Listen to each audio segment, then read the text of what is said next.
Now let's dive straight back into the politics. Joining me now is Mark Francois, MP, the Shadow Defence Minister. Mark, thanks so much for being with us this morning. I just want to start off with what's been happening with regard to the United States President and the former President of Russia, a war of words and the deployment of 2 nuclear submarines. Should we be worried? Well, Medvedev is sort of Vladimir Putin's social media attack dog, if you like. And he's made a number of inflammatory comments. And Putin himself has used, should we say, nuclear rhetoric multiple times since the full-scale invasion of Ukraine in 2022, none of which has led to anything. But nonetheless, I think the president is right. He's refused, if you like, to be cyberbullied. And so he's instructed 2 American submarines. We don't know if they're attack submarines or ballistic missile submarines, and we don't know where he's moved them from and to. But he's sending a signal, I think, to Putin that he's not going to be intimidated on behalf of the West. And I think he's right. It's very important, Tom, to remember who we're dealing with here. Vladimir Putin is a former KGB colonel.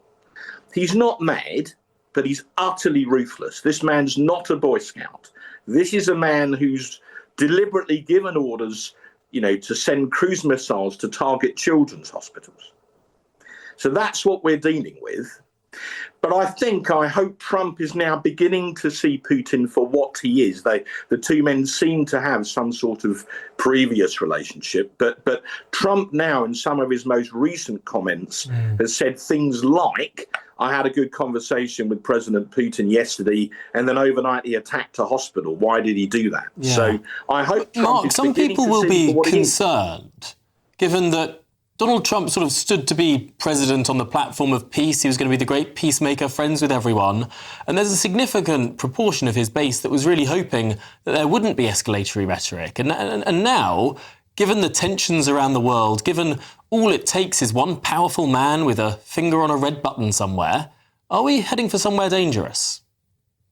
Well, I think the escalatory rhetoric has come from Russia. They are the ones that invaded the peaceful nation of Ukraine. So I think it's quite right to stand up to them. The Ukrainians are, in effect, fighting for our freedom too now. That's what it boils down to. That's why in the Conservative Party, if I may, we absolutely back the Ukrainians to the hilt. And if Trump now imposes further sanctions, which I hope he will, that's the best way of getting the message across. At the risk of generalising for a nation of 140 million people, Russians admire strength and despise weakness. If you want Mark, we're short on time, so we must get from one invasion to what some describe as another. What do you make of the government's most recent announcement to crack down on people smugglers, given, of course, illegal migration is now 50% higher than it was last year? Yes, and as you said earlier, Tom, we've now hit 25,000 and we're only in early August. Look, I watched Alex Ballinger's interview. The fascinating thing was what he didn't say. And he didn't mention that the government have announced this weekend they're going to try and massively speed up the process of asylum claims. The problem with that is it will act as a gigantic pull factor. At the moment, about half of all asylum claims are granted. So if you let the word get round, all those camps in northern France, the British government are going to process asylum claims, quotes, within weeks, more and more people will attempt the journey if they think they've got a 50% chance of getting asylum if they can get across the channel, the busiest shipping lane in the world. So this is not thought through. They said they would smash the gangs. They palpably haven't. That this ridiculous scheme of 17 in, 1 out that was announced a few weeks ago is a total gimmick. Labour have no plan whatsoever to stop the boats, and that's a tragedy because the boats will keep coming. We'll need more asylum hotels, and there'll be more and more social unrest as a result. So this is all tinkering. The truth is they haven't got a clue what they're doing. and the boats will keep coming and people will get angrier and angrier about it.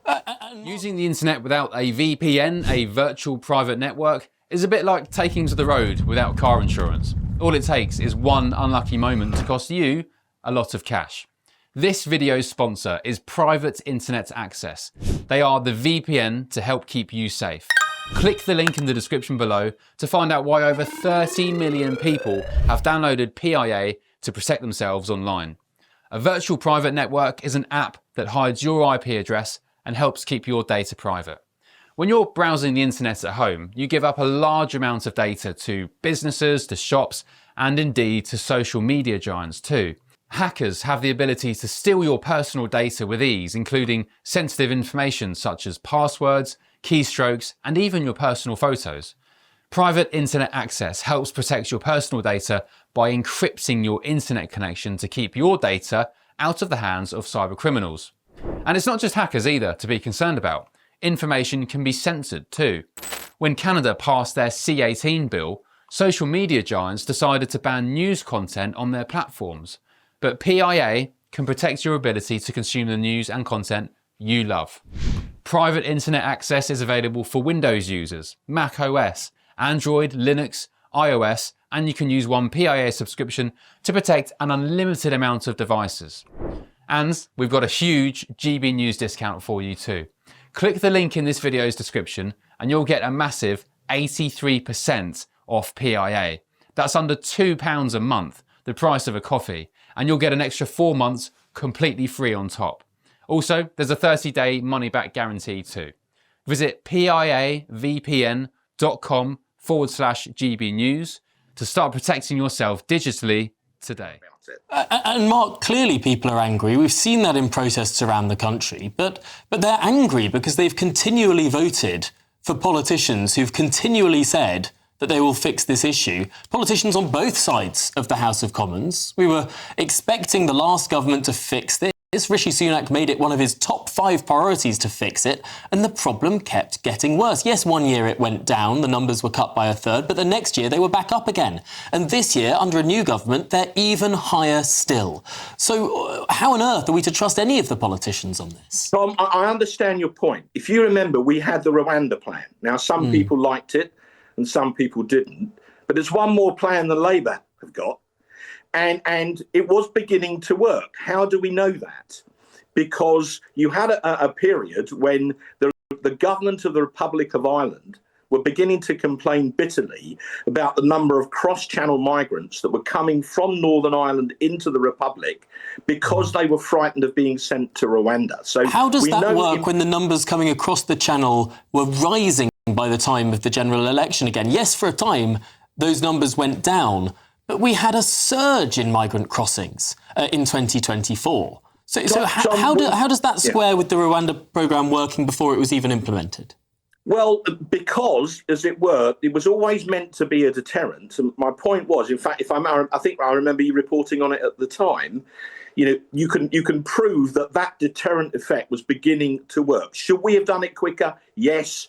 Should we have made further progress on it? Yes. And then there was an election and we ran out of time. And Labour junked it, I think, in a fit of pique, but without any replacement idea at all. That they had this nascent thing with Albania, where Starmer was humiliated by the Albanian Prime Minister in a press conference when he said they got a deal, and the Albanian Prime Minister contradicted him live on air. So my point is, we had a plan. It was beginning to work. Labour have no plan at all, and saying they're going to speed up the processing of asylum claims will actually make it worse because it will encourage more migrants to chance their arm and come. I mean, that's a very simple sort of way to work it out. If you say we'll speed up your claim, if you try and get to Britain and claim asylum, more people will come. And remember... And yet, Mark, it used to be the case that asylum claims were heard within a week or two. And if they were heard within a week or two, someone would only stay in temporary accommodation for a week or two.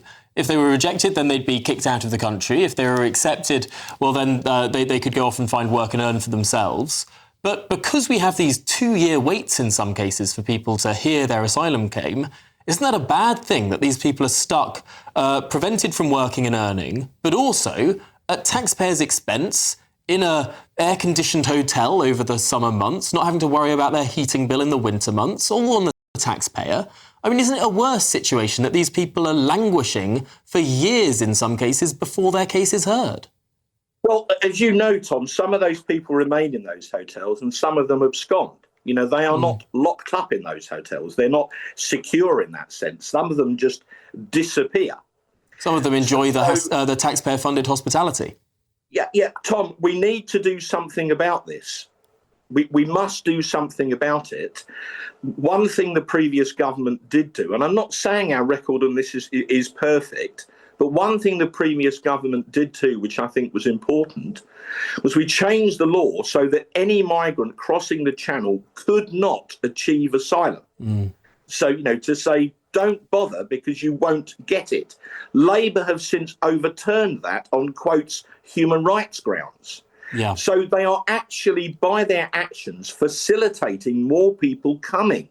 And the inevitable consequence of that, you know, the knock on down the line is you will get more of these hotels and more social unrest, which it's an important point to make, Mark. That's what's likely to happen. So now you mentioned that on human rights grounds, the government has scrapped that part of the Illegal Migration Act.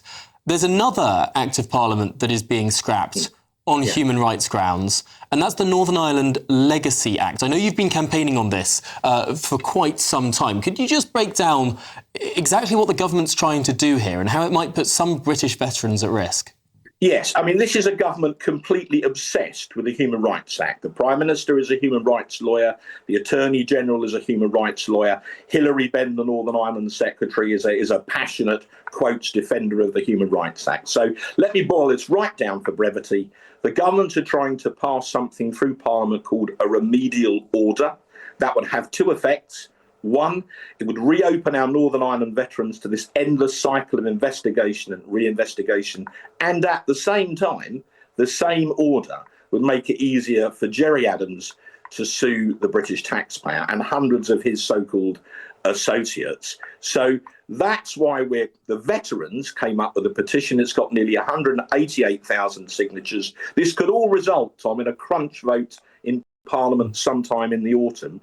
So if I can make a plea to your viewers, if they want to defend our Northern Ireland veterans, to defend those who defended us against terrorism, please go on the Parliament website, follow the prompts, sign the petition. That will really make a difference, because if it comes to a crunch vote, we've got to persuade those Labour MPs not to vote, to do down our veterans and do Gerry Adams a favour. So this really matters, and every one of your viewers can play their part.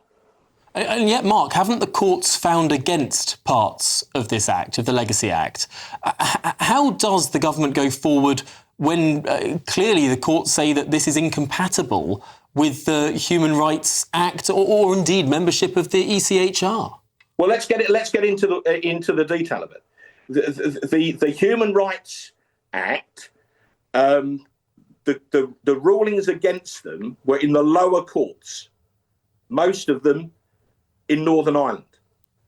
The government could have applied to the Supreme Court for a definitive decision, but they didn't. And when we had a debate in Westminster Hall on the 14th of July, brought about by people signing the petition, but the petition's still open, I challenged Ben. I said, why didn't you apply to the Supreme Court? Why didn't you appeal? And he blurted out rather petulantly, because we didn't want to. And that's a complete giveaway. So this government, obsessed with the Human Rights Act, and I use the word deliberately, is prepared to throw Northern Ireland veterans to the wolves whilst doing Gerry Adams a favour. They could have appealed to the UK Supreme Court, and they deliberately did not. That was a conscious decision by an incoming Labour government. OK, well, we'll follow that progress through Parliament in autumn with great interest. But for now, Mark Francois, Shadow Defence Minister, thanks very much for joining us.